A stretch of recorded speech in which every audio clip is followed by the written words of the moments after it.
Welcome to Shema TV. Shema is an ancient word of Hebrew origin with several detailed definitions and connotations.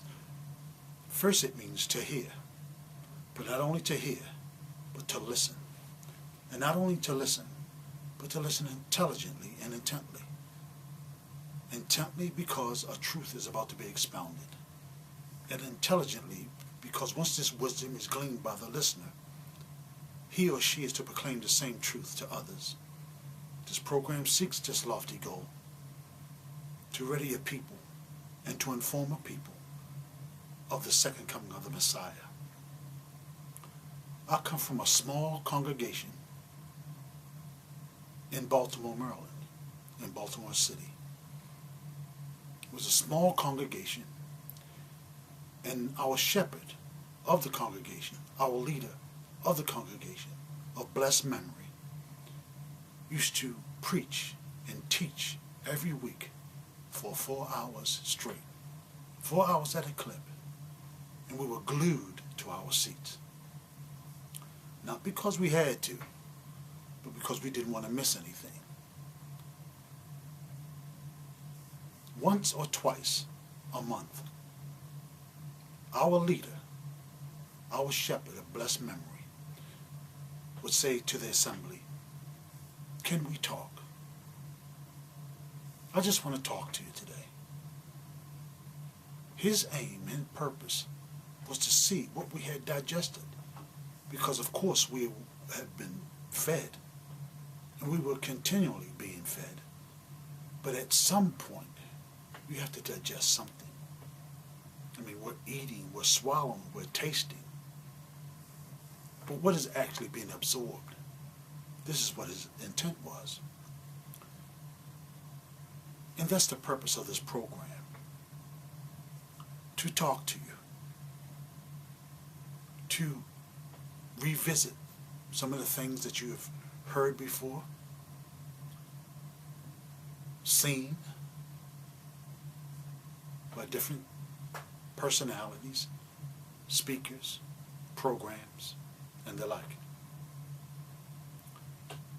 And I would like to first start with an analogy, or a story, or a parallel that can be related to. We, as a purchaser, we purchase furniture, electronics, materials that can be delivered. And upon the receipt of these materials, this furniture, these electronics, we open the container, box or crate, and we're confronted with a booklet. This booklet is called the User's Guide or the Owner's Manual. Before you own it, the manufacturer did. And in giving you the booklet, the owner or the manufacturer wants to share with you the same details and the same directions and the same instructions that it takes to maintain said product, to build said product, and the longevity of said product. The designer of this world, with all its creation, with all its intricate secrets, with all its beautiful and wondrous design, wants to share the same instructions it takes to make, that we may maintain it. And we being put here serve in partnership with the designer. We, as being possessors of the manual. Now back to the analogy. When we open the said container of this material which we purchased, which was actually delivered to us, we open a manual. It has a product list, it has the specifications, it has the care, and it has the maintenance. Now, it shows the tools that we need, the parts that we need, and exactly what it takes to do this. Even to the seasoned carpenter, the seasoned technician, we have directions, instructions that we need when attempting to assemble any product, to build without the manual, without the instructions, without the directions and management and care of this product would be mindless. A seasoned technician, a seasoned carpenter, a seasoned builder will tell you this. But there are those that have seen these type of operations before and know, or at least they think they do, of how it's assembled and build without the manual. We can look at our world and we can see the direct effects of building without the manual. Take a table, for instance. The table has legs, it has a surface, it has leaves, it has screws, it has hardware to assemble, even to put into the table. If we go to build the table or the furniture or the electronics without the manual, it winds up looking like this or like that. And that's how our lives can end up looking if we build without the manual.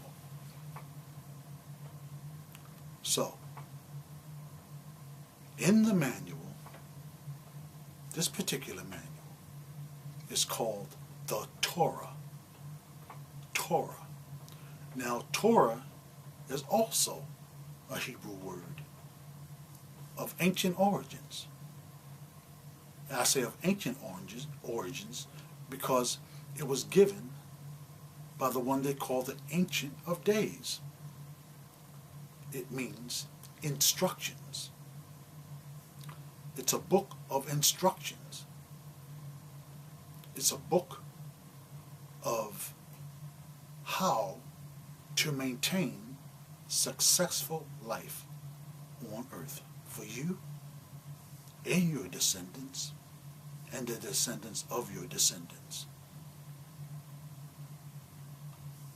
To take the manual from its original intent,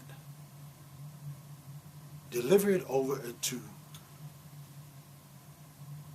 a language, a people, a generation, societies that has no connection to how it was originally given, the original intent, or the original delivery of the thought processes. All meaning is lost. Indeed, several other different definitions can be given to it. The words like law comes to mind. Old Testament comes to mind. New Testament comes to mind, which had nothing to do with the manual. These are terms that have been handed down from men,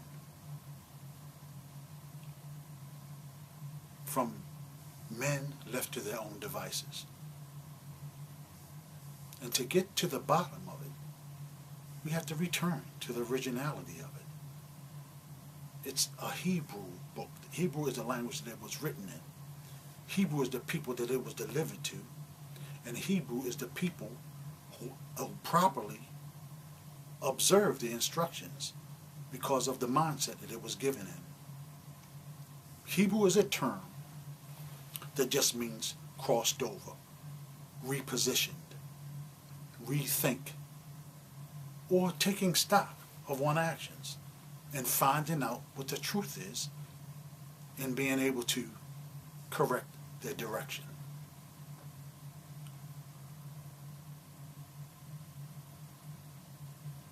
So I hope that you will tune in, that you will give me a listen, and that you will click on that little arrow on Facebook. It's not as complicated as men make it. It's not something that we can just sweep under the rug. Because the plans that are written therein will take place with or without us. And we want to be in the program that it talks about. The past, the present, and the future dwell on one plane with the designer of this world. He's timeless. He's timeless. It's an infinite study by finite minds. And we must, by all means, get to the bottom of it and find out what the truth is. Until next time, this is Mikael McDaniel saying, Shema. Shalom.